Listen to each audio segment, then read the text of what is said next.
And now Radio Pro Learning moves on to our regular scheduled guest speaker, Shyrose Jaffer Dhalla. Ms. Dhalla has degrees in psychology and education and has been enlightening our listeners every week on topics related to psychology and sociology, including important issues such as racism, depression, the pursuit of happiness, and working towards female empowerment. Shyrose, welcome to our show, and thank you so much for being here with us once again. Thank you, Sarah. It's a pleasure to be here, as always. Awesome. So, Shyrose, you will be, first of all, again, I congratulate you for having been recognized as the Women of Empowerment for Radio Pro Learning for the month of March, which has commemorated the International Women's Day. And because we are celebrating women achievements and we're promoting empowerment. Thank you so much, Sarah. It's truly an honor to be considered and to be included with all the really amazing women that you have featured on your show. Mm-hmm. We are hoping you would help us today by elaborating on the very continuing theme and connected to the strong women in the Islamic history.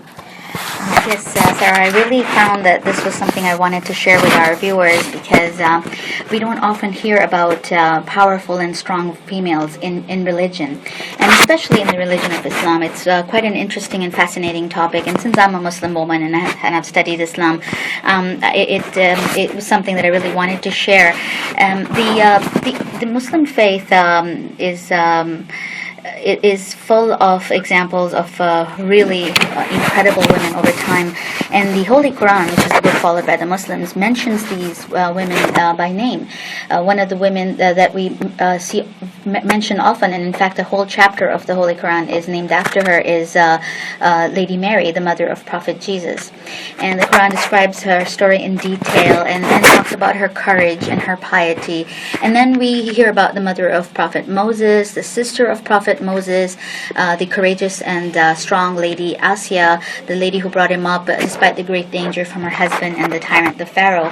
And it just shows you that women have played a formidable role in propagating faith, in preserving the message, and in protecting the prophets that brought the faith to the people. And listeners will be amazed to know that the most powerful and influential women in 6th century Arabia have emerged from none other than the very household of the Prophet of Islam, Muhammad, peace be upon him. So it's something that it makes sense, because if you understand Islamic history, the Holy Prophet came at a time when a lot of people needed to be emancipated, whether it was slaves, people who were poor, or the oppressed, the women. And so it made sense that as the person who was ensuring that the rights of people were being upheld, and that he would bring the people out of the era of ignorance and bring them out, that his wives and his daughters and his granddaughters would be the epitome of the true representation of the free and confident Muslim woman under the newly charted constitution of Islam, the Holy Quran. Awesome. That's great information. So that's, of course, a great information example of women who have worked hard for women's rights in the political arena. Are there any who have fought for human rights in general? Definitely. We have the example of the daughter of the Holy Prophet, and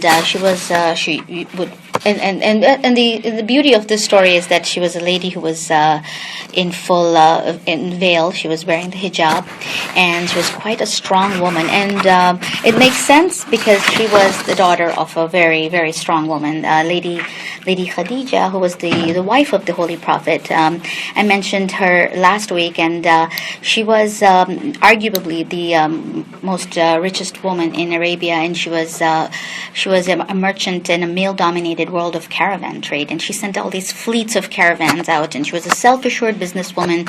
She owned these large fleets of caravans. She had Arabian horses of pedigree. She was a superb administrator. She was an organizer. She managed a colossal workforce consisted entirely of males, which is quite incredible if you think about it. In pre-Islamic Arabia, here's a woman who had this huge workforce of men working for her, and who was working for her? None other than the Holy Prophet of Islam. And Lady Khadija did something that we find is truly a strong thing for a woman to do in any age and era. Even in this day and age, a woman of wealth and status and power would choose somebody in her own financial, with her own financial status who would mirror her. But here was Lady Khadija who was not impressed by all this, and she was instead drawn to Prophet Muhammad's qualities and moral principles, and she made this unprecedented step in proposing marriage to a man, to the Holy Prophet, and he did an unprecedented thing by agreeing to marry a woman who had proposed to him. So here we have a daughter, Lady Fatima, who followed in her mother's footsteps, and she was brought up by her father. Her mom passed away when she was quite young. So we have here a father who brought up his daughter to believe in herself, and it is so important for the men in society to understand that they play a huge role in promoting women's rights, because men have traditionally been the gatekeepers for finances and resources and power, and if they don't feel a sympathy for the cause, and if they don't want the women of the era to be liberated, truly it will be a much more difficult struggle. And we've seen that over time. If you think about it, it's only been since 1920 that women have been able to vote in North America. So it's been a tough struggle because the powers that be have made sure that it was not so easy. So here we have the daughter of the Holy Prophet, and she one of the amazing things about her, she was able to read and write, and she was a known female scholar. She was under the supervision and training of her father, but here, by her coming of age, the home of the Holy Prophet became an institution of learning. And the women of Medina used to flock in great numbers to the home of the Holy Prophet to be educated and trained by this young lady of the house. She only lived till the age of 18 years old, and then she did so much in such a short time. And historically recorded narratives, and we must remember, this is not mythology we're talking about. These are real women who lived in that time, 1400 years ago, and their existence and the work that they've done are recorded in history. So we find that historically recorded narratives show that the companions of the Messenger of Islam, they knew of Fatima, they spoke to her, he welcomed her into his gatherings, he consulted her on topics, and he did an amazing thing. He used to stand up as well. Yes, for her. He showed great respect, and he did an amazing thing. He showed a great attachment to a female child. This was an age of ignorance, an age where the birth of a female child used to bring much disgrace to a man, and they were known to bury their female child alive, female infanticide. And so here is the father showing that my daughter means so much to me, and he would not only stand up for her, but he would also give her his own seat. She would sit in the honored position that he was sitting in. And he was a prophet of Islam, so he would be sitting at the most honored place in the gathering. And when questions were directed to him, he would often refer them to his daughter, showing that she spoke on his behalf and he had trained her well. And when you asked me, Sarah, about this question of has there a woman in Islam fought for rights? Lady Fatima is an incredible example, because here was her father who had taught her that women have rights and can speak up despite being covered and being modest, because modesty has nothing to do with oppression.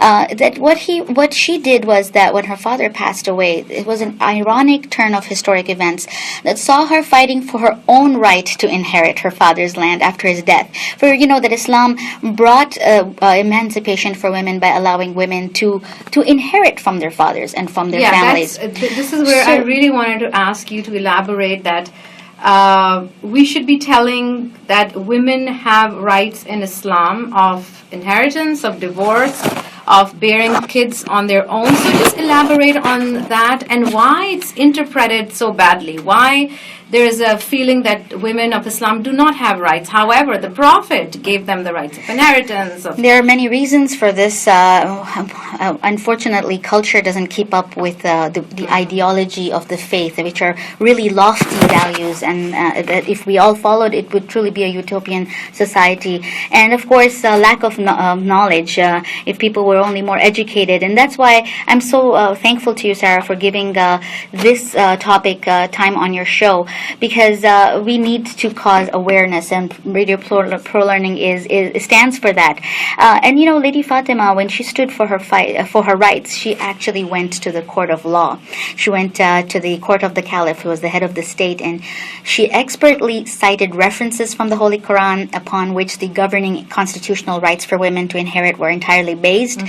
She knew the Quran by heart, and she was able to, like a lawyer, and history shows us the entire speech, and it has been archived in the historical court records of Arabian society. It has been is one of the most quoted speeches, and here she was talking about her right, and she did it very eloquently, and it was a remarkably fiery address, very passionate, very enthusiastic. So this was a woman who truly had no fear when it came to standing up for her rights. And for us Muslim women, she's truly a role model. A lot of women ask me, how do you have this courage to go and speak and travel the world? And I say, it is because I know that the daughter of the Holy Prophet was able to educate people. And so we women are following in her footsteps. And when people ask my husband, he says, well, when the Holy Prophet himself allowed his daughter to speak out, then we follow as Muslim men in that respect. If you have a moment, I would like to tell you about Lady Fatima's own daughters. This is a legacy that continued. We have Bibi Khadija, the mother, and then we've got Bibi Fatima, her daughter. Bibi Fatima did not live long. At the age of 18, when she passed away, she left these children behind, and the children grew up to be the most famous personalities in Islam. But I want to talk about the two daughters, especially Lady Zainab and Lady Kulthum. So what happened was, after the assassination of their father Ali, who was the fourth caliph at that time, peace be upon him, his renowned daughters were in a desert massacre. And what happened was that all but two of their male relatives were butchered in a brutal ambush ordered by the newly appointed Emperor Yazid. And they were captured as prisoners. Now, this is something to imagine here, and it's a very painful thing for Muslims because these were princesses, the granddaughters of the Holy Prophet. And so it's one thing to be able to stand up for women's rights in a court of law, but here we have the daughters, and incidentally, Lady Zainab, the daughter of Fatima, was with her mother in that court when her mother fought for her right for her land. And so she's one of the narrators of the speech that her mother gave. So she saw her mother as a very strong woman, and it makes sense that she was able to put that into practice. And we find history tells us that they were captured, they were prisoners. These ladies, these princesses, were bound by ropes, they were whipped, they were made to walk hundreds of miles to the Arabian desert. That's something incredible to imagine in itself. These are princesses. You would think they lived in the lap of luxury, but these women were able to walk hundreds of miles. They were able to sit on camels without saddles, and then they were taken to these dark dungeons where they were held captive in the most horrendous of conditions. And the reason their example is truly remarkable is that they lived through such an experience and lived to tell. And that is why we find in Islamic tradition that the tradition of women talking about Islam, which is what I do as a Zakira, as a lady who mentions the Holy Prophet's family, is the example of Bibi Zainab, for she was able to talk about what happened, the atrocities that they faced. And history shows us that these granddaughters of the Holy Prophet, peace be upon him, they showed incredible resilience. But they also, this truly blows me away, they bravely addressed the assembled crowds in the streets of Damascus, later in the court of the ruling tyrant Yazid, where there were high-profile dignitaries in attendance. And Lady Zainab, history tells us, fearlessly raised her voice against injustice. And this, again, her speech, like her mother's speech, has been recorded and archived by court historians. It's one of the widely quoted speeches, and it was confidently uttered in an era, Sarah, where women dared not speak aloud. They're an astounding example of great eloquence and heroic courage in the face of death and torture.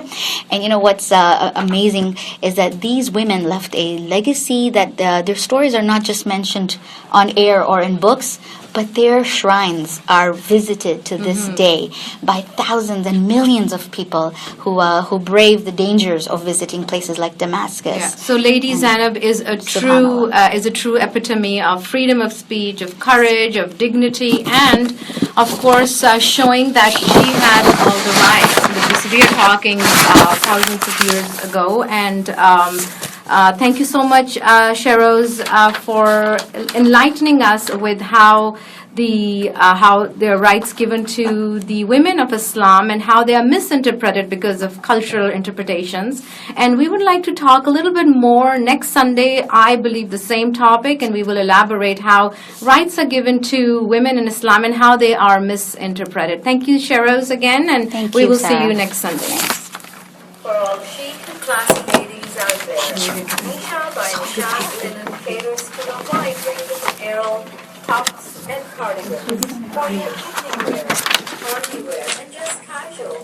Visit Nisha for locations. Hotline Mississauga.